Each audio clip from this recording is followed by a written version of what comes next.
অত্যন্ত আনন্দের সঙ্গে জানাচ্ছি এবার পঞ্চম world fair and fest Tampa Bay 2024 অনুষ্ঠিত হতে যাচ্ছে আগামী 26 এবং 27 এপ্রিল 2025 সাল Tampa Heights youth development and community center, Florida, যুক্তরাষ্ট্র। এই গ্লোবাল ইভেন্টের মূল লক্ষ্য হলো বৈশ্বিক সাংস্কৃতিক বিনিময়, ব্যবসায়িক কমিউনিটিকে শক্তিশালী করা এবং ভ্রমণ এবং বাণিজ্য খাতকে আরো সহজ ও বন্ধুত্বপূর্ণ করে তোলা।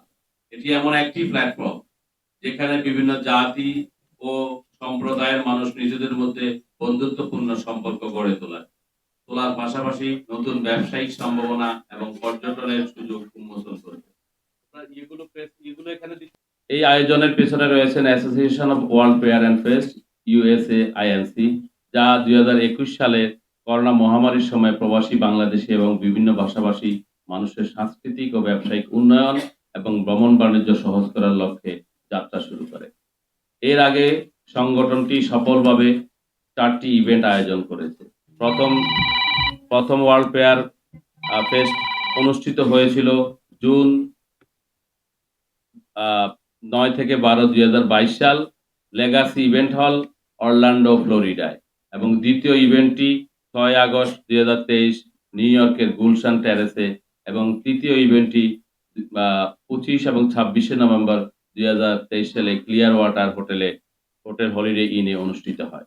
সর্বশেষ চতুর্থ ইভেন্টটি গত ডিসেম্বর মাসের 8 তারিখে নিউ ইয়র্কের কুইন প্যালেসে অনুষ্ঠিত হয়। এবারের ইভেন্টে আরো বড় পরিসরে আয়োজন করা হচ্ছে। এতে আমরা প্রধান অতিথি হিসেবে উপস্থিত থাকবেন ফ্লোরিডার বর্তমান স্টেট রিপ্রেজেন্টেটিভ সুসান এল বালদাস, এবং বিশেষ অতিথি হিসেবে উপস্থিত থাকবেন প্রাক্তন স্টেট রিপ্রেজেন্টেটিভ ডেইজি মোরাল।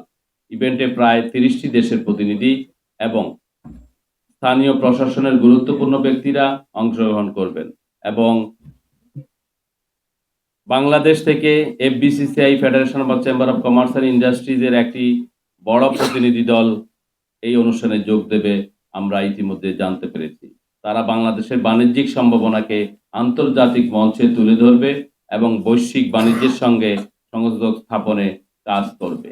এছাড়াও Bangladesh consulate general of Miami ইভেন্টে ভিসা এবং ভিসা সংক্রান্ত অন্যান্য সেবা প্রদান করবে। এই ইভেন্টের অন্যতম আকর্ষণ হবে সাংস্কৃতিক পরিবেশনা। এবারের অ্যাম্বাসেডর হিসেবে থাকছেন মুজদা আশরাফ মোনালিসা। বিশেষ আকর্ষণ হিসেবে জনপ্রিয় অভিনেত্রী আরিফা পারভিন মৌসুমীও উপস্থিত থাকবেন। সাংস্কৃতিক পরিবেশনার অংশ নেবেন আমাদের অত্যন্ত প্রতীকদশা গায়ক প্রতীক হাসান, রেশমি মির্জা, শারমিন সিরাজ, এবং সাংস্কৃতিক অঙ্গনের জনপ্রিয় মুখ মেহজাবিন মেহা, সেলিম ইব্রাহিম, ডাক্তার মোহাম্মদ কামরুল ইসলাম।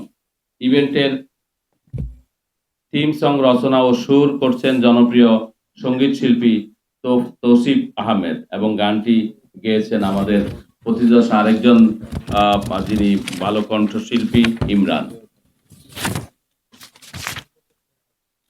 এই আয়োজনে কেবল মেলা, সেমিনার এবং সাংস্কৃতিক অনুষ্ঠানের মধ্যে সীমাবদ্ধ নয়। ইভেন্টে অংশগ্রহণকারীদের জন্য দৃষ্টিনন্দন ডিনার ক্রুজ আয়োজন করা হয়েছে।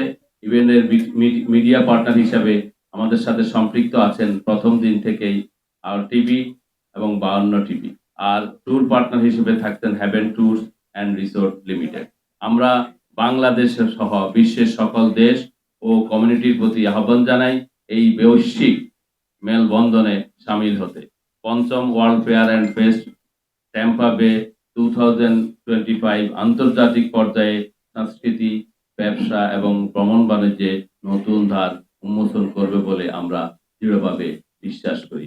আমি আতিকুর রহমান, এই অ্যাসোসিয়েশন আপনার যে আমাদের বাঙালিরা অনেক ক্ষেত্রে বাঙালি ছেলেরা বাহিরে যাওয়ার জন্য অস্থির হয়ে এই সমস্ত সংগঠনের সাথে যুক্ত হওয়ার চেষ্টা হয়। কেউ যেন এখানে ন্যূনতম ক্ষতিগ্রস্ত না হয়, এটা আমি আমার জায়গা থেকে বিশেষভাবে অনুরোধ করব। আপনারা যতটুকু পারবেন সার্ভিস দিবেন, কিন্তু যখনই অনেক ক্ষেত্রে হয় কি অনেক কাজ করলেন, অনেক সেবা দিলেন, কিন্তু সামান্য ত্রুটির কারণে আপনাদের বদনাম হয়ে যাবে। এটা যেন এরকম না হয়, যেটা হয় অনেক ট্যুর অপারেটররা এরকম করে। বড় আমার জানা মতে অনেক বড় বড় দেশে নেওয়ার জন্য অনেক ক্ষেত্রে অনেকের কাছ থেকে কখনো কখনো, সরি আমি এই কথাটা বলতে চাচ্ছিলাম না, তবু বলতে বাধ্য হচ্ছি, যে কোনো রকম যেন হয়রানির শিকার না হয়। আপনারা সার্ভিস দিবেন, আমরা কৃতজ্ঞ থাকব। আপনারা আমাদেরকে চ্যারিটি করবেন, আমরা সেখানেও কৃতজ্ঞ থাকব। এই বিষয়টা কোনো অবস্থাতেই যেন আপনাদের অন্যরকম উদ্দেশ্য না থাকে। কারণ আমেরিকার কথা শুনলেই বা অস্ট্রেলিয়ার কথা, বিভিন্ন উন্নত দেশের কথা শুনলেই কিন্তু আমাদের ছেলেরা খুব সিরিয়াসলি যেতে চায় অথবা সেবা পেতে চায়। তো আমরা অনুরোধ করব। আর একটি বিষয় এখানে কথা আসছে যে আমাদের বাংলাদেশের ছেলেমেয়েরা যারা ওরা আছে তারা বাংলা বলতে চায় না। আপনারা একটা জিনিস লক্ষ্য করবেন, লন্ডনে কিন্তু আমাদের প্রচুর সিলেটি লোকজন থাকে। ওরা যখন ঘরে ফিরে আসে তখন কিন্তু সিলেটি ভাষায় কথা বলে, শুধু বাংলা ভাষায় নয়। আমরা প্রচুর সিলেটির সাথে আমাদের সম্পর্ক আছে, আমরা জানি। তো ওই হিসাবে যদি বাঙালি ছেলেরা বাংলা কথা বলার অভ্যাস থাকে, তাহলে যখনই কোনো কোথাও যাবে বাংলায় অন্তত এক দুইটা কথা বললেও অন্তত বাংলা বিশ্বের কাছে পরিচিত হোক। বাংলা 1952 সালে আমরা রক্ত দিয়েছি এই ভাষা বাংলা বা কথা বলার জন্য।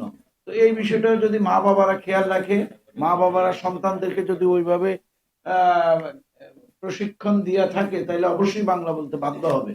তো আসলে আমি এই ব্যাপারে অত কিছু বুঝি না বা এই মুহূর্তে বুঝতেও চাই না। যতটুকু বললাম নিতান্তই আমার নিজের কথা। আমি এই কর্তৃপক্ষকে অনুরোধ করব খুব বি কেয়ারফুল, যাতে করে এই ট্যুর অপারেটরটি পরিচালনা করার সময় আমার দেশের কোনো ছেলে, কোনো মানুষ যেন ন্যূনতম এক বিন্দু বিসর্গ যেন ক্ষতিগ্রস্ত না হয়। পারলে উপকার করবেন, না পারলে ঘরে থাকবেন, কিন্তু কারোর ক্ষতি করবেন না। ধন্যবাদ। আসসালামু আলাইকুম।